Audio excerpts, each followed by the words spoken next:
अब अगला किसका नंबर है? योगी आदित्यनाथ।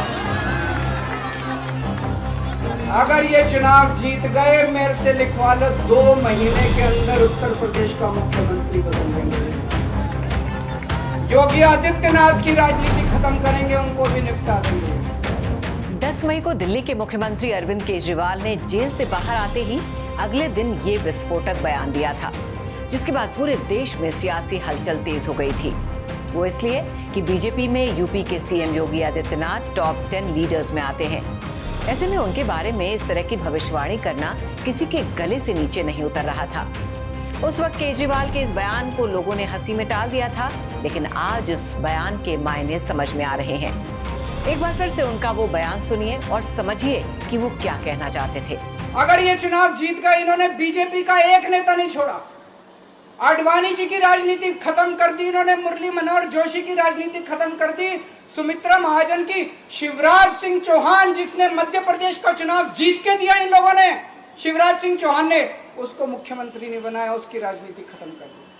वसुंधरा राजे की राजनीति खत्म कर दी इन्होंने, खट्टर साहब की राजनीति खत्म कर दी, डॉक्टर रमन सिंह की राजनीति खत्म कर दी। अब अगला किसका नंबर है? योगी आदित्यनाथ। अगर ये चुनाव जीत गए, मेरे से लिखवा लो, 2 महीने के अंदर उत्तर प्रदेश का मुख्यमंत्री बदल देंगे। योगी आदित्यनाथ की राजनीति खत्म करेंगे, उनको भी निपटा देंगे।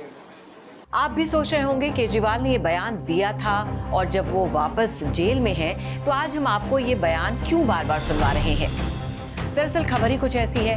मंगलवार को सामने आए लोकसभा चुनाव के नतीजों ने सबको हैरान कर दिया है और सत्ताधारी बीजेपी को सबसे बड़ा झटका उत्तर प्रदेश में ही लगा है, जिसकी आंच अब राज्य के मुख्यमंत्री योगी आदित्यनाथ की ओर आती नजर आ रही है।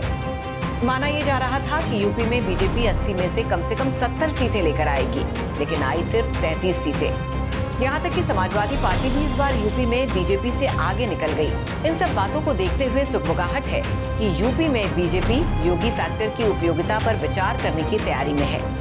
इसी वजह से यूपी की सियासत में अरविंद केजरीवाल के उस बयान की गूंज फिर से सुनाई दे रही है, जो हमने आपको शुरुआत में सुनवाया था। केजरीवाल ने जेल से बाहर आते ही कहा था कि चुनाव होते ही बीजेपी सबसे पहले योगी आदित्यनाथ की सियासत खत्म करेगी। पिछले चुनावों से मुकाबला करें तो 10 साल में यूपी में इस बार बीजेपी का सबसे खराब प्रदर्शन रहा है। न सिर्फ सीटों में गिरावट आई है, बल्कि बीजेपी का वोट शेयर भी काफी कम हुआ है। कई बड़े बड़े केंद्रीय मंत्री तक चुनाव हार गए हैं। मोदी फैक्टर के अलावा लोकसभा चुनाव में खास तौर पर यूपी में योगी फैक्टर, कानून व्यवस्था, विकास और हिंदुत्व को बीजेपी ने अपना एजेंडा बनाया था।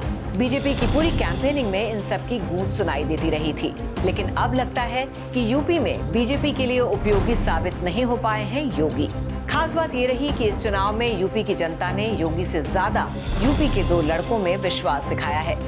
बीजेपी का डबल इंजन का नारा साफ तौर पर फेल होता नजर आया है, या फिर आप कह सकते हैं जनता ये सब सुन सुनकर बोर हो चुकी थी। वहीं समाजवादी पार्टी प्रमुख अखिलेश यादव ने अपने नारे पीडीए से पिछड़े, दलित और अल्पसंख्यकों को टारगेट करने में सफलता हासिल की। योगी ने राज्य में लगातार 5 चुनावों में बीजेपी की जीत का नेतृत्व किया है। इसलिए अब राजनीतिक पर्यवेक्षकों का मानना है कि जब उन चुनावों में जीत का श्रेय योगी आदित्यनाथ को दिया गया था, तो फिर अब उन्हें हार की जिम्मेदारी भी लेनी होगी। लेकिन कुछ लोगों का मानना है कि योगी बाबा को बलि का बकरा भी नहीं बनाया जा सकता। राजनीतिक विश्लेषकों का मानना है कि बीजेपी के उम्मीदवारों का चयन एंटी इनकम्बेंसी को नजरअंदाज करते हुए किया गया था और यही यूपी में पार्टी की हार की सबसे बड़ी वजह बनी है। पार्टी से जुड़े सूत्रों का दावा है कि योगी इस मामले में साफ बचे हुए हैं, क्योंकि उम्मीदवारों के चयन की जिम्मेदारी केंद्रीय नेतृत्व के पास थी।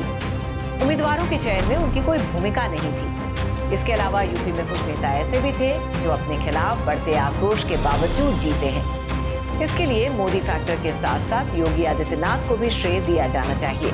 वो योगी ही थे जो पार्टी में मोदी के बाद सबसे ज्यादा मांग किए जाने वाले स्टार प्रचारकों में एक थे। योगी ने इस चुनावी समर में करीब 170 रैलियों को संबोधित किया। इसमें यूपी ही नहीं बल्कि बाहर के राज्यों की भी रैलियां शामिल हैं। इससे पहले योगी यूपी के सभी 75 जिलों का दौरा कर चुके थे। चुनाव में पार्टी को बड़ी जीत दिलाने के लिए योगी आदित्यनाथ ने हर वो संभव प्रयास किए जो उन्हें करने चाहिए थे। फिर भी यूपी में बीजेपी को झटका लगना काफी हैरान करने वाला है। हालांकि अब यूपी की सियासत में इसका क्या असर देखने को मिलेगा, इसके बारे में आगे चलकर पता चलेगा। लेकिन हाँ, चुनाव में पार्टी का बुरा प्रदर्शन बहस का विषय जरूर हो सकता है। इस बारे में क्या है आपकी राय, हमें कमेंट करके जरूर बताइए। फिलहाल की इस खबर में बस इतना ही। बाकी खबरों के लिए देखते रहिए श्रेष्ठ भारत। श्रेष्ठ भारत पर खबरों से जुड़े रहने के लिए चैनल को सब्सक्राइब और लाइक करें, बेल आइकन दबाएं और देखते रहें श्रेष्ठ भारत।